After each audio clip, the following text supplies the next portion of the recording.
Bom, vou passar para a segunda parte, né, do nosso estudo, do tema Educação Cristã.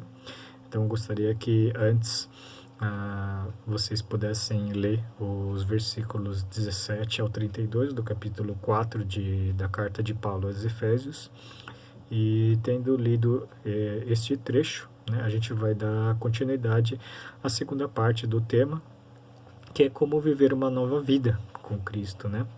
Uma nova vida com Cristo. Bom, antes de tudo, Deus fez o ser humano a sua imagem e semelhança conforme Gênesis, capítulo 1, versículos 26 a 28, né? E Deus criou o ser humano para ser o seu representante aqui na Terra, né?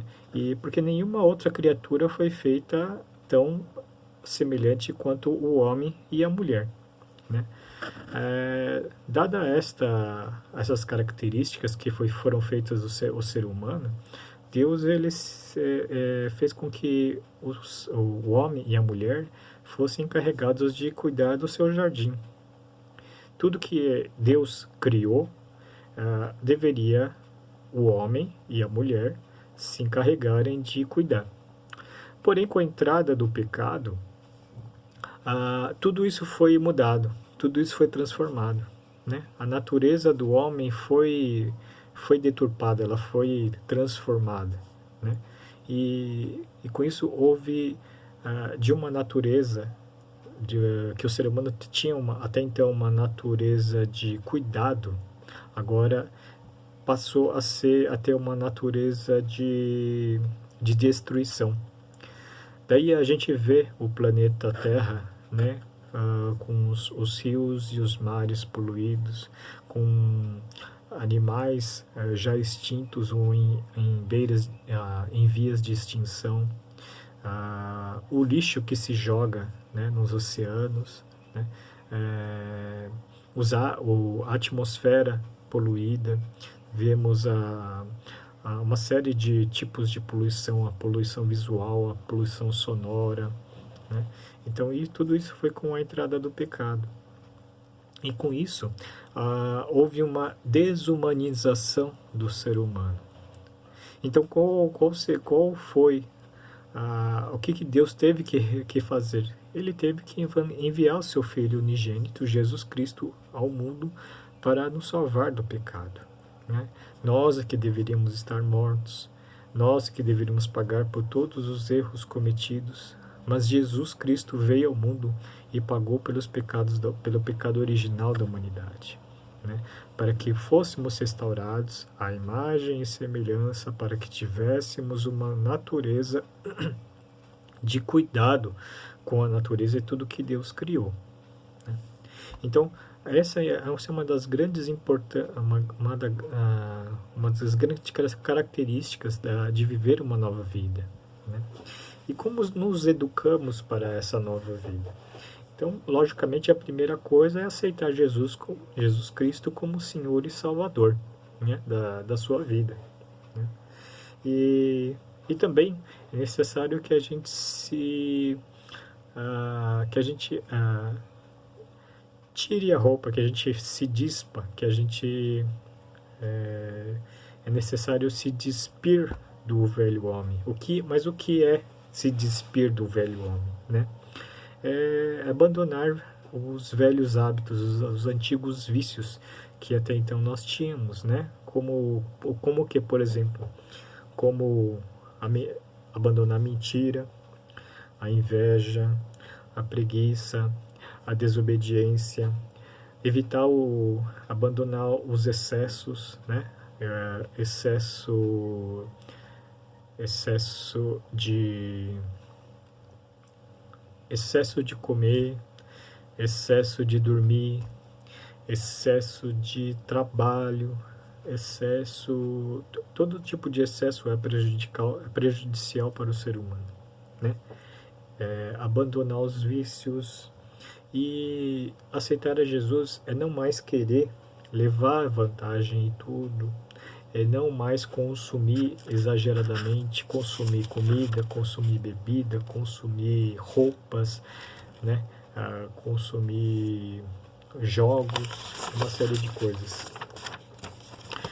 Evitar desagradar a Deus e evitar que a gente se torne como insuportável diante de uma sociedade.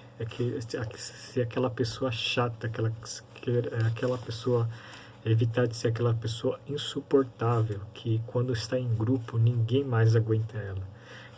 O cristão ele deve se desenvolver no seu lado relacional, porque Jesus ele tinha esse lado, ele desenvolvia esse lado social e relacional com as outras pessoas, né?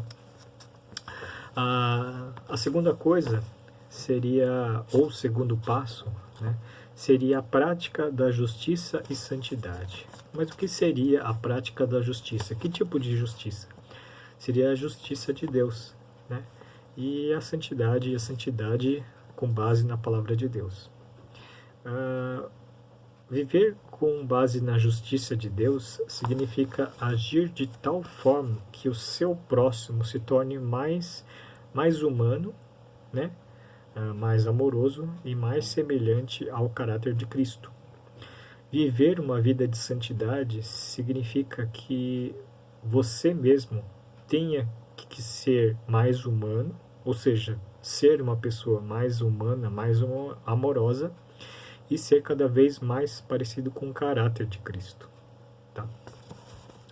O terceiro passo é você fazer parte da criação de uma comunidade sem discriminações ou preconceitos. O que significa isso? Né? Você viver numa igreja, numa comunidade onde todos amem a Cristo em primeiro lugar, e que cada pessoa, cada membro, cada irmão seu seja reconhecido e tenha o seu devido valor perante todos da igreja. Viver numa comunidade em que as pessoas elas se ajudam umas às outras a abandonar os velhos hábitos e tentar reverter essa desumanização causada pelo pecado. Viver uma comunidade em que você não julga as pessoas pelo que elas têm, mas pelo que elas são, né? E que, mesmo onde haja esse julgamento pelo que elas são, que os irmãos possam perdoar-se uns aos outros, né? Então, essa seria a segunda parte, né, do tema Educação Cristã.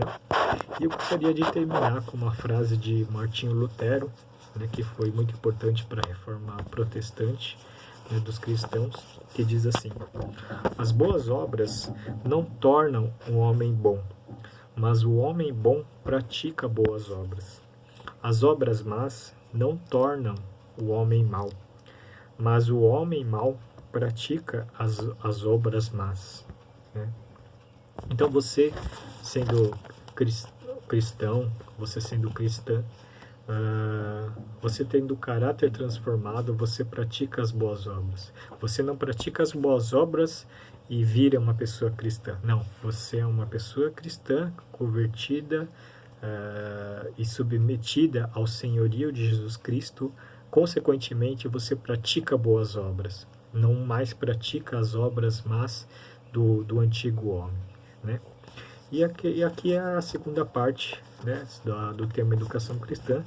E eu agradeço pela oportunidade de estar compartilhando, né, com base nesse capítulo 4 de Efésios, e que Deus possa abençoar você, a sua família, né, as pessoas que você conhece. Então, muito obrigado, que Deus abençoe e até uma próxima.